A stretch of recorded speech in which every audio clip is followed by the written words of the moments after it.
Joining me now here in the studio is Aparna Pande. She is a research fellow at the Hudson Institute, and she is the director of the Initiative on the Future of India and South Asia.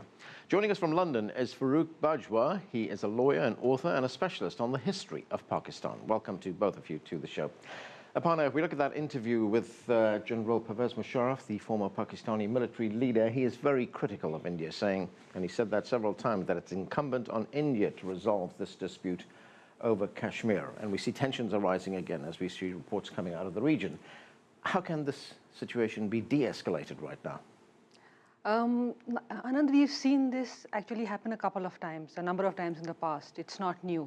India and Pakistan start talks, a terror attack takes place, the talks are cancelled, the two countries don't talk to each other. In 2001, 2002, they were, both countries put the army on the border, de-escalation took place. This time round, things have come to this point mainly because of domestic reasons also.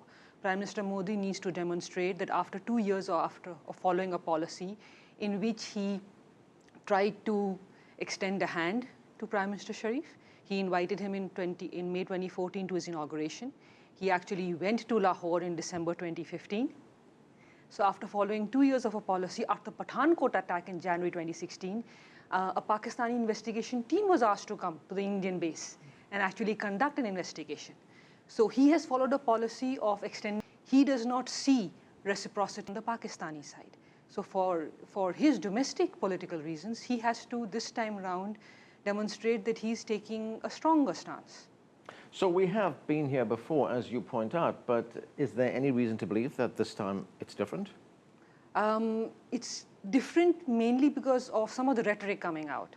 One, India for the first time has said that it may revoke or attempt to revoke the 1960 Indus Waters Treaty. There's also talk of India revoking the most favored nation, MFN status given to Pakistan. India is also playing in a different global environment and has been reluctant to actually understand how isolated Pakistan is internationally. Prime Minister Sharif was the only leader to mention Kashmir in United Nations. The UN Security Council has not taken up the India-Pakistan tensions or the Kashmir dispute since 1957. No other country in the world, including China, has come out on Pakistan's side. All countries are saying, please talk, and there should be no terror attacks. Right, although China has said that it wants to see some kind of consultation taking place. But sort of what they normally say. Right, let me look in London. Farooq, the Indians have accused Pakistan of harboring and in some instances giving material support, arming terrorist groups which have been attacking India. We heard General Musharraf say in that interview that yes, the militants did attack an Indian army base inside Indian-controlled Kashmir. Doesn't India have a right to protect its sovereignty, to respond in some way? Well, you mentioned the point of sovereignty. I mean, the fact of the matter is that Kashmir is still disputed territory. It's still a live UN issue. It's never been resolved officially. And for India to always blame Pakistan for every attack which goes on is, I think, a little bit disingenuous. India has always seen the Kashmir ideally as one trying to resolve. Pakistan would see it almost as bullying Pakistan bilaterally rather than having it dealt with multilaterally or through any sort of international dispute resolution. In addition to that, it's always seen the Kashmir issue rather as a security issue rather than an international one which needs to be resolved through dialogue. And so its response domestically, and not all the attacks and not all the violence in Kashmir can be blamed on Pakistan. The fact of the matter is the Kashmir Valley has periodically risen up against India, is doing so again, and the Indians are following an old rhetoric of just simply blaming Pakistan. True, Pakistan may have a small share of blame, but Pakistan is not responsible for the state of the Kashmir Valley security currently. Pardon? Yeah, just two things. One, India does believe it's bilateral, and the two countries actually signed an agreement in 1972, the Shimla Agreement, that they would resolve the issue bilaterally. And this was reiterated in 1999, the Lahore Agreement between then Prime Minister Vajpayee and current Prime Minister Nawaz Sharif. And both times, civilian prime ministers agreed that it's a bilateral issue to be resolved bilaterally. So Pakistan has signed two agreements on resolving the issue bilaterally.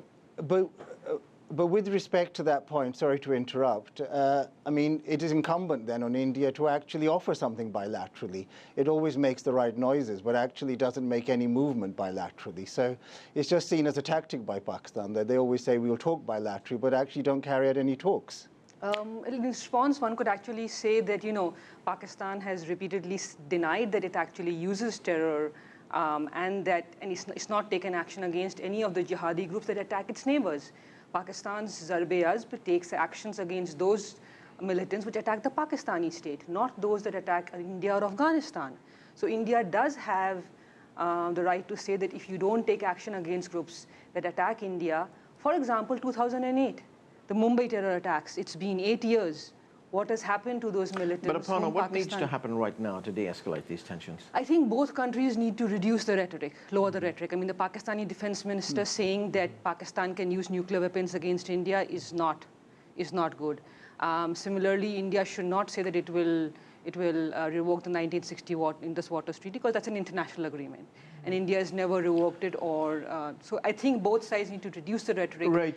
While talking to General Musharraf, he brought up the point that he did submit a 4-point plan when he was the leader of Pakistan. And among those 4 points, withdrawal of troops, no change to borders, self-governance, and a supervisory role for both India and Pakistan. Even some Indian politicians thought that's a really good plan. What happened to it?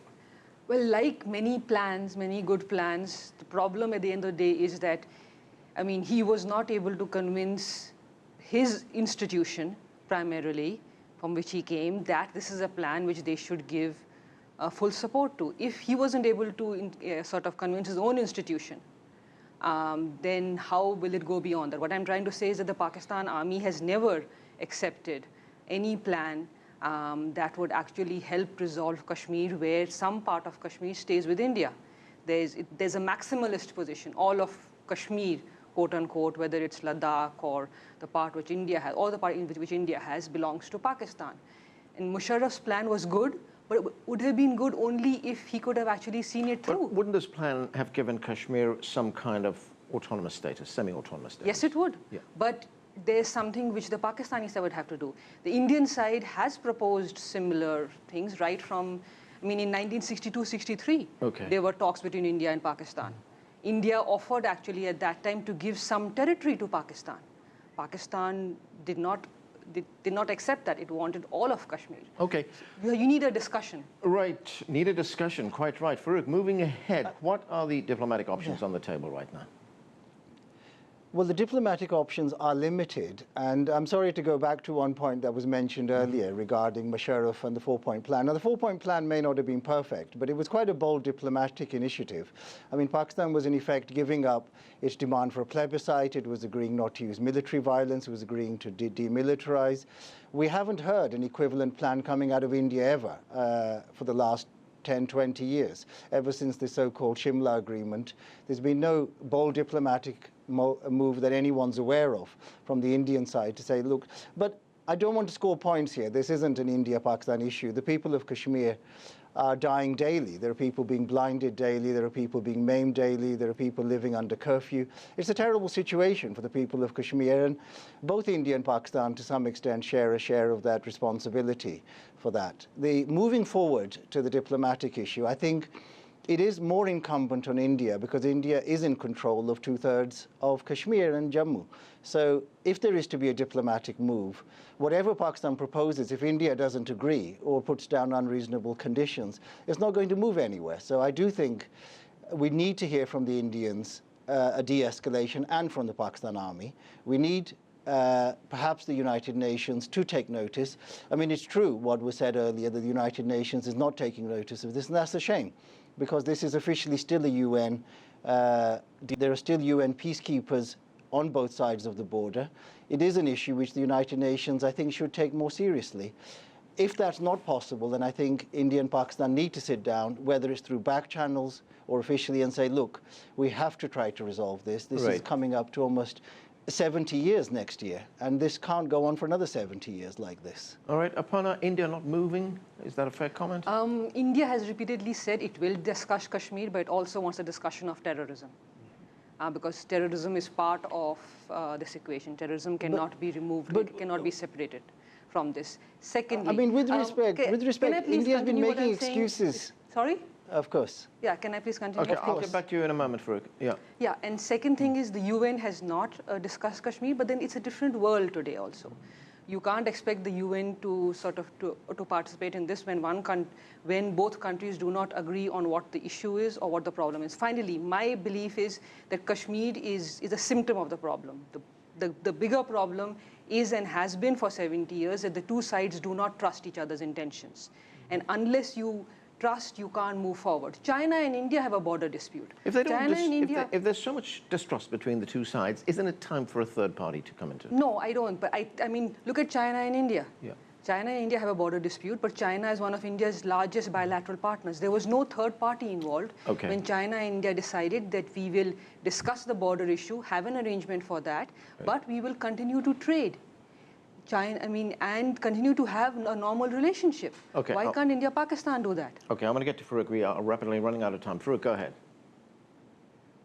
On the first issue that was raised about India only moving if terrorism were resolved, I mean, going right back to the early dispute, Nehru promised a plebiscite and used the excuse of US arms to Pakistan to pull out of the plebiscite. Now it seems to be an excuse of terrorism. The low-level violence will not stop between India and Pakistan. And if India is going to use an excuse of saying, stop terrorism, otherwise we won't talk to you on Kashmir, nothing will ever happen. So that's only an excuse, I'm afraid. It's never going to be resolved with unreasonable disputes. It's almost what Israel says to the Palestinians. Okay. Moving on to the next issue, bilaterally, it's true that India and China trade, but that's simply because China's so much bigger and more powerful than India that India has no choice but to trade with China. With its smaller neighbors, whether it's Bangladesh, Pakistan, Sri Lanka, I'm afraid India has historically taken a slightly bullying position, hasn't been reasonable in all its bilateral talks, and hasn't shown the same degree of flexibility it shows when it's frankly outmuscled. Okay, we're going to have to leave it there. Thanks to both of you for joining us. That's it for this edition of The Heat. We'd love to hear from you, so please send us your questions, comments, and story ideas to theheat@cctv-america.com. And we'd like to continue the conversation on social media. Give us your thoughts and comments on our Facebook page. You'll find that at CCTV America. I'm Anand Naidoo in Washington, D.C. Thanks for being with us.